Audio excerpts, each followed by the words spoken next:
Bonjour nos chers téléspectateurs, aujourd'hui dans l'émission de Russie étudie le 8 octobre 2006, on va parler sur l'enquête menée pour l'assassinat de Anna Politkovskaya, assassinée hier, journaliste et activiste qui luttait pour la démocratie en Russie depuis 1982. Faisons une minute de silence en sa mémoire.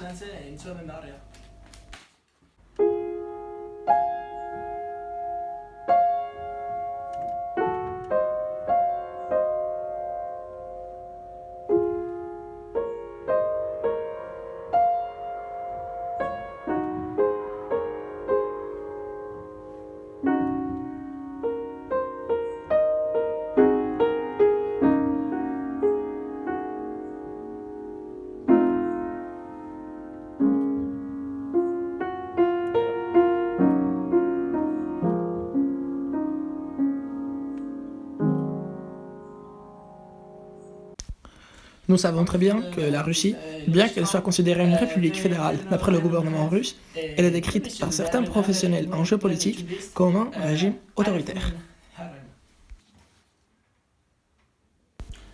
D'après l'indice démocratique par le groupe de presse britannique The Economist Group, la Russie se trouve 124e entre 189 pays dans le classement démocratique.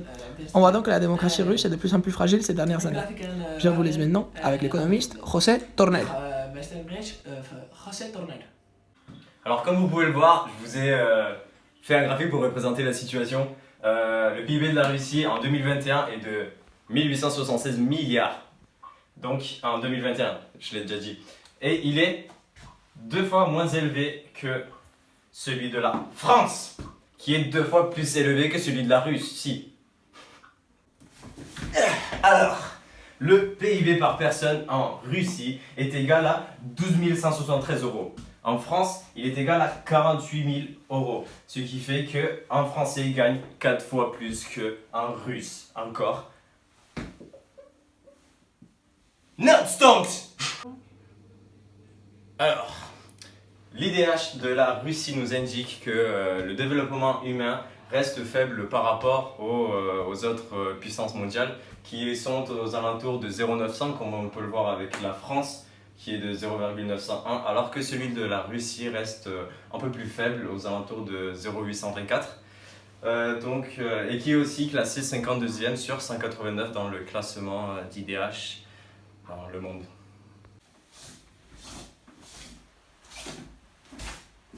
Hey!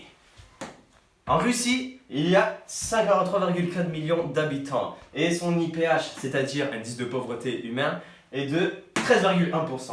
Si on fait le calcul, on obtient un nombre de 11,5 millions d'habitants russes qui sont pauvres et qui vivent dans la misère. Donc ça nous montre un peu la pauvreté en Russie. C'était José Torner et c'est tout pour les nouvelles économiques. Alors, Anna Politkovskaya était une femme journaliste russe née aux États-Unis avec des origines ukrainiennes. C'était une activiste qui luttait en faveur des droits humains et une femme notamment reconnue pour son opposition au conflit tchétchénien et à la politique de Vladimir Poutine. Mais comme vous le savez, il ne sont pas beaucoup de journalistes à bien faire leur travail en Russie à cause de la censure idéologique. Il faut savoir que plus de 20 journalistes russes sont morts ou disparus dans les dernières 20 années depuis que Poutine est au pouvoir. C'est une barbarie, un scandale. Anna Politkovskaya savait qu'elle encourait des risques lorsqu'elle mettait à la lumière les abus du conflit en Tchétchénie et la corruption du Kremlin. Et néanmoins, elle sentait comme l'obligation de faire ce devoir et c'était pas question pour elle de s'arrêter. Elle a dénoncé plusieurs fois les violations des droits de l'homme par les forces fédérales de Tchétchénie et la milice pro-russe. Elle écrivait aussi des articles et des livres, notamment La Russie de Poutine ou encore La douloureuse Russie, entre autres, qui préconise une forte critique de la guerre en Tchétchénie et de la politique du président russe Vladimir Poutine. Elle recevait souvent des menaces de mort, de viol, ou même de s'en prendre à ses propres enfants si elle n'arrêtait pas. Mais elle est courageuse, elle a quand même continué.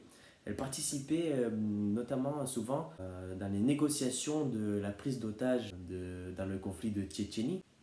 Dans une des négociations de la prise d'otage de l'école numéro 1 de Beslan, elle subit une tentative d'empoisonnement dans l'avion qui l'a amenée. Mais c'est une femme forte et elle a survécu, néanmoins elle n'a pas pu assister aux négociations. Quelque temps après, le 7 octobre 2006, malheureusement, elle est retrouvée morte dans l'ascenseur de son immeuble dans le centre de Moscou, avec 4 balles dans le corps et une dans la tête. Elle avait 48 ans et mère de 2 enfants. Elle a été abattue par 5 hommes et c'était un crime ordonné. Pour certains, c'était même un cadeau d'anniversaire pour le président russe, puisque le jour de la mort de Politkovskaya est le jour de la naissance de Poutine.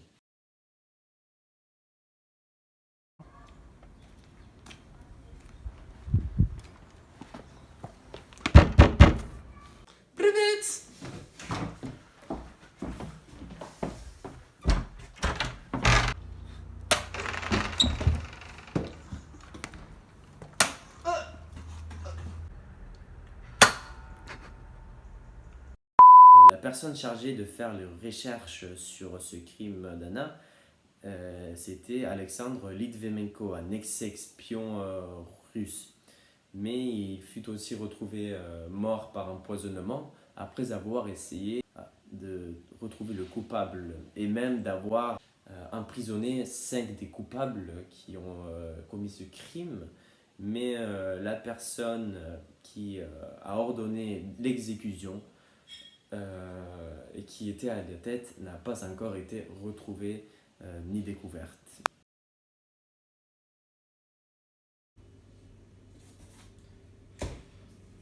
Un café! Merci.